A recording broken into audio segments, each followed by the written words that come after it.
হযরত সালমান ফার্সি রাদিয়াল্লাহু তাআলা আনহু বর্ণনা করেন, রাসূলুল্লাহ সাল্লাল্লাহু আলাইহি ওয়াসাল্লাম বলিয়াছেন,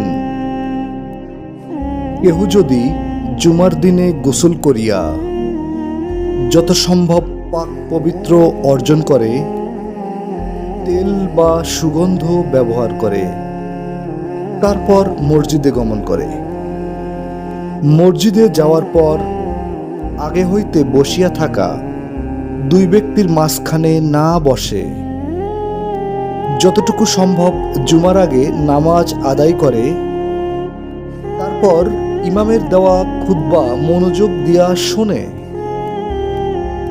এই রকম আমল করিলে তাহার সেই জুমা হইতে পূর্ববর্তী জুমা পর্যন্ত সকল পাপ ক্ষমা করিয়া দেওয়া হয়।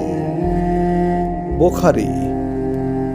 ভিডিওটি ভালো লাগলে অবশ্যই লাইক, শেয়ার, কমেন্ট করবেন এবং নতুন নতুন ভিডিও পাওয়ার জন্য সাবস্ক্রাইব করে পাশে থাকবেন। ধন্যবাদ।